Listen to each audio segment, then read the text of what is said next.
Comment déjouer les jeux de pouvoir et éviter de vous faire manipuler à faire des choses que vous ne souhaitez pas?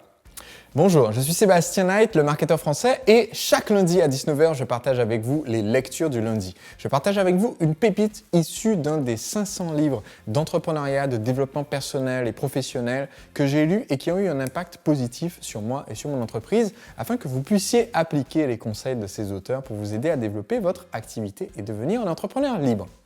Aujourd'hui, j'aimerais vous parler d'une question qui est épineuse. Comment est-ce qu'on fait dans nos interactions personnelles et professionnelles pour éviter le risque de se faire manipuler, pour éviter de se retrouver dans une relation de jeu de pouvoir où on est dépendant de quelqu'un d'autre ou alors où on essaye de rendre quelqu'un dépendant de nous, ce qui est en fait la même chose, c'est deux versants du même miroir. Comment faire pour éviter de tomber dans ce piège, d'être dans ce jeu de force, dans ce jeu de pouvoir et du coup de se retrouver forcé de faire des choses qui ne nous plaisent pas ou qui ne sont pas en accord avec nos valeurs. Aujourd'hui, le conseil que je vais partager avec vous est tiré d'un livre qui traite exactement de cette question et qui s'appelle « Relations et jeux de pouvoir » de Jean-Jacques Crèvecoeur. Dans ce livre de Jean-Jacques Crèvecoeur, il aborde plusieurs sujets. Premièrement, comment est-ce qu'on fait pour déterminer qu'on se retrouve soudainement dans un jeu de pouvoir? Comment est-ce qu'on fait pour percevoir à l'avance dans une conversation qu'on ne va pas dans la bonne direction et que là est en train de s'engager justement ce qu'il appelle un jeu de pouvoir, qui est en fait une stratégie de communication et de comportement qui n'est pas efficace, que ce soit sur le court terme ou sur le long terme, pour que nos besoins soient remplis et que les besoins de la personne en face soient remplis également. Et donc, le livre vous fait avancer dans plusieurs phases parce que non seulement il faut comprendre pourquoi le jeu de pouvoir se met en place, mais aussi comment est-ce qu'on fait pour le repérer et comment est-ce qu'on fait pour le désamorcer avant que ça ne finisse par exploser.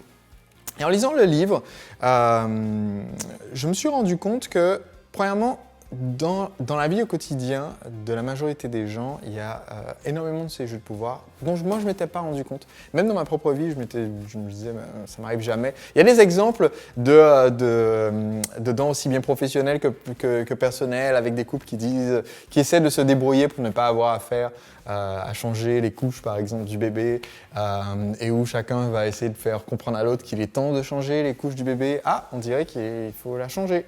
Ah, t'as raison, je pense qu'il faut la changer.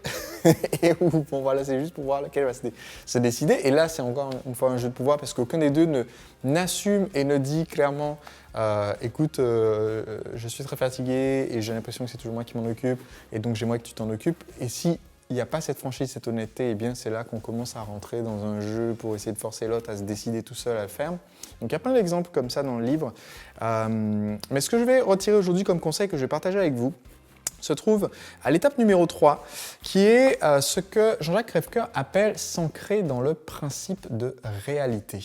Et pour cela, il donne 7 ancrages, et je vais en aborder très rapidement 3 et vous donner une des ressources que Jean-Jacques partage dans le livre. Parce que autant les exemples étant très variés, vous n'allez pas forcément vous reconnaître dans tous les exemples, mais peut-être dans quelques-uns. Autant je me suis rendu compte que dans certaines conversations professionnelles, je dérogeais à ce principe d'ancrage dans la réalité et que ça me causait des difficultés, de l'angoisse. Parce qu'en amont d'une négociation ou d'une conversation, si moi je savais par exemple que j'avais pourtant la main et le pouvoir de décision, je risquais quand même de tomber au final dans une issue de la négociation, de la conversation qui ne me convient pas, tout simplement parce que justement, je n'osais pas dire quel était mon besoin à moi. Et parmi donc les ancrages, il y en a 3 que je vais aborder ici. Le premier, c'est je prends mes distances par rapport aux croyances, aux images et aux messages contraignants qui pèsent sur moi. Je me prépare en me identifiant et en m'accordant des permissions, donc s'ancrer dans ces permissions. Le deuxième, c'est j'ai confiance dans ce que je sens et que je ne veux pas, je respecte mes besoins, mes limites et mon intégrité, je m'ancre dans mes besoins. Et le troisième, je ne traite avec mon interlocuteur que de ce qui nous concerne lui et moi, je n'accepte pas que des absents ou des tiers interfèrent dans notre relation, je m'ancre dans la relation présente. Alors quel est l'impact d'avoir ces 3 ancrages, de connaître en fait mes besoins, ce que je me permets et de m'ancrer uniquement dans la conversation, dans la relation que j'ai en ce moment? Eh bien ça permet d'éviter de se retrouver dans le piège où, parce qu'on n'a pas réfléchi à l'avance à ce dont on a besoin, parce qu'on n'a pas posé à l'avance ce qu'on se permet dans cette interaction ou cette négociation, de se laisser emporter par les émotions du moment, par le jeu de la personne d'en face qui va essayer de vous apitoyer ou de faire pression, ou de vous pousser de vous-même à négocier contre vous-même et à changer ce que vous aviez prévu au départ de la conversation.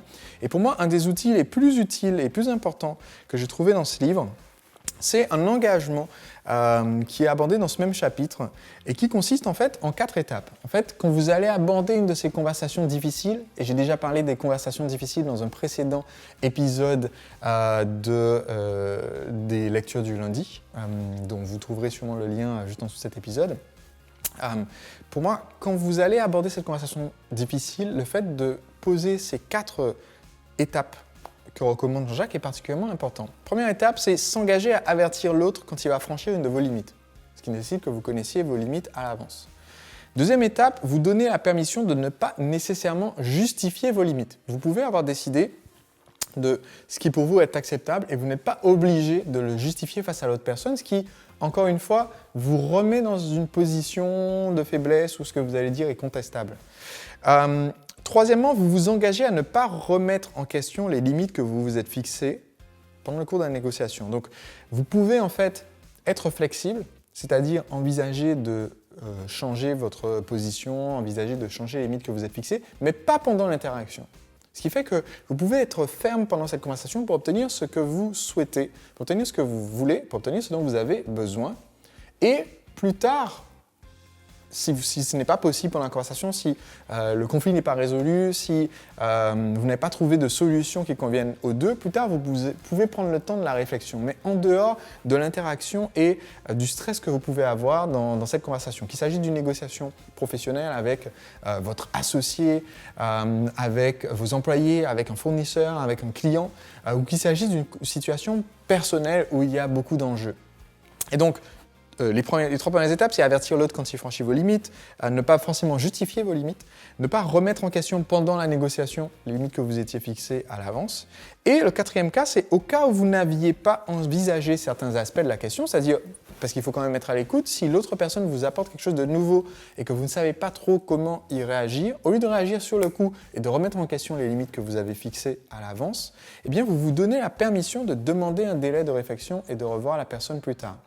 Et en fait, en ayant ces 4 règles, en vous fixant ces 4 règles quand vous allez avoir cette conversation difficile ou cette négociation, eh bien, ça va vous faciliter l'obtention d'une solution qui corresponde à vos besoins. Donc, ce livre de Jean-Jacques Crèvecoeur, il représente quand même un certain nombre de pages. Je sais que beaucoup d'entrepreneurs ne le lisent pas beaucoup, il fait 500 pages.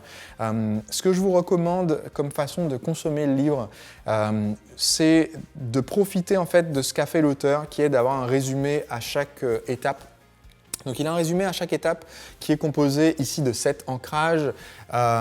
Sur l'étape numéro 4, par exemple, à la fin de l'étape numéro 4, il va avoir les 7 stratégies pour aller déjouer les jeux de pouvoir. Donc à la fin de chaque étape, vous avez cet ancrage, cette stratégie, enfin cette façon d'utiliser les conseils que vous devez retenir. Donc vous pouvez simplement aller à chaque fois aller à cette partie-là. Et s'il y a un des points qui vous intéresse particulièrement, ou qui vous marque, ou qui vous semble manquant dans votre façon de faire, ou que vous ne comprenez pas, parce que si vous ne le comprenez pas, ça peut justement montrer que c'est celui dont vous avez le plus besoin, parce que si vous comprenez déjà, peut-être que vous le faites déjà, mais ce que vous ne comprenez pas, c'est sûr que vous ne le faites pas. Et donc, du coup, ça vous permet de savoir où aller vous plonger dans le livre, si vous voulez en retirer rapidement les 20% qui vous donneront les 80% de résultats pour diminuer la frustration dans vos conversations personnelles et professionnelles. Donc le livre, c'est Relations et jeux de pouvoir de Jean-Jacques Crèvecoeur. Je vais vous mettre le lien juste en dessous de cette vidéo. On se retrouve chaque lundi à 19h, donc on se retrouve lundi prochain à 19h pour le prochain épisode des lectures du lundi. Pour vous abonner et recevoir gratuitement la prochaine vidéo, cliquez simplement sur le bouton qui apparaît maintenant à l'écran et comme ça, je pourrai vous notifier quand le prochain épisode sera disponible. D'ici là, il y a un autre livre que je vous recommande qui est mon livre « Le secret des entrepreneurs libres » pour lequel je fais une offre spéciale. Le lien se trouve normalement juste en dessous. Et en cliquant, vous pouvez recevoir de nombreux bonus compléments avec le livre pour vous aider à devenir un entrepreneur libre, réaliser vos rêves, vendre vos produits 24 heures sur 24 grâce à un système automatisé qui va fidéliser vos clients et que vous allez découvrir dans le livre et dans les compléments en vidéo. On se retrouve lundi prochain à 19h. À très vite. Aujourd'hui, j'aimerais vous parler d'un livre que j'ai lu en anglais mais qui existe en français, qui est un excellent livre qui est écrit sous la forme d'un roman. C'est un livre d'affaires, des conseils pour développer votre entreprise, mais il est écrit sous la forme d'un roman. Et ça